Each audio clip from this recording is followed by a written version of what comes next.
All of his co-workers were gone. What could it mean? Stanley decided to go to the meeting room. Perhaps he had simply missed a memo.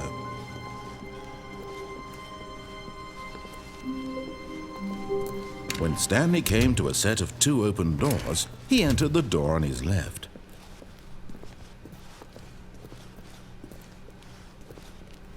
Yet there was not a single person here either.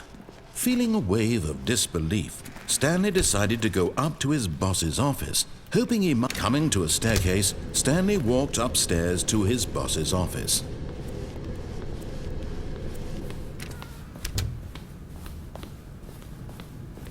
Stepping into his manager's office, Stanley was once again stunned to discover not an indication of any human life. Stanley was in such a rush to get through the story as quickly as possible, he didn't even have a single minute to just let the narrator talk.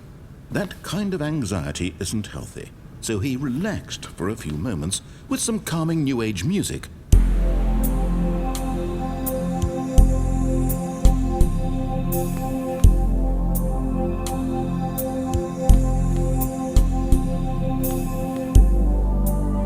Feeling soothed and rejuvenated, Stanley calmly walked forward into the opened passageway.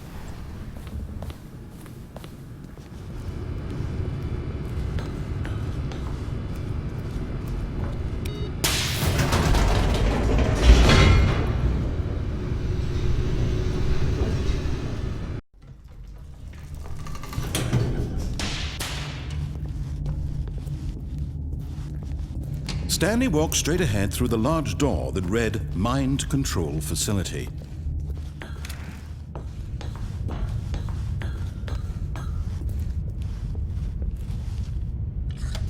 The lights rose on an enormous room packed with television screens. What horrible secret did this place hold? Stanley thought to himself. Did he have the strength to find out?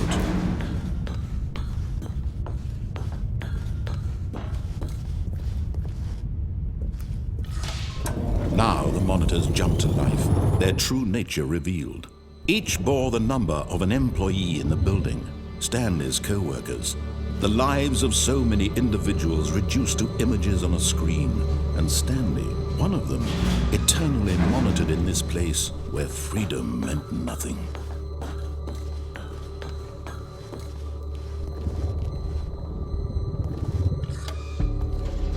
This mind control facility, it was too horrible to believe. It couldn't be true. Had Stanley really been under someone's control all this time? Was this the only reason he was happy with his boring job? That his emotions had been manipulated to accept it blindly? No, he refused to believe it. He couldn't accept it. His own life in someone else's control? Never! It was unthinkable, wasn't it? Was it even possible? Had he truly spent his entire life utterly blind to the world? But here was the proof, the heart of the operation. Controls labeled with emotions, happy or sad or content, walking, eating, working, all of it monitored and commanded from this very place. And as the cold reality of his past began to sink in, Stanley decided that this machinery would never again exert its terrible power over another human life.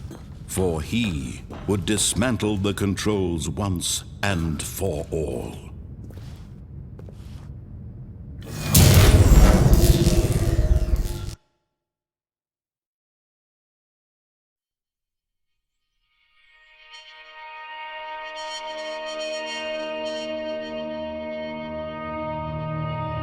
Blackness and a rising chill of uncertainty. Was it over? Yes, he had won. He had defeated the machine, unshackled himself from someone else's command. Freedom was mere moments away. And yet, even as the immense door slowly opened, Stanley reflected on how many puzzles still lay unsolved. Where had his co-workers gone? How had he been freed from the machine's grasp?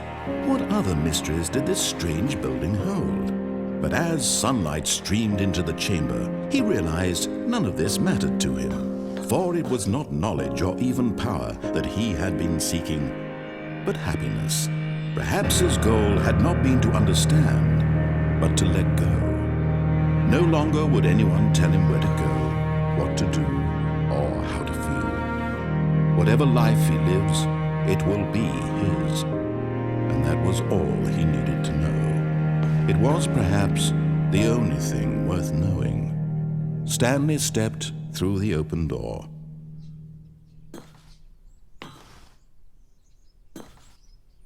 Stanley felt the cool breeze upon his skin, the feeling of liberation, the immense possibility of the new path before him. This was exactly the way, right now, that things were meant to happen. And Stanley was happy.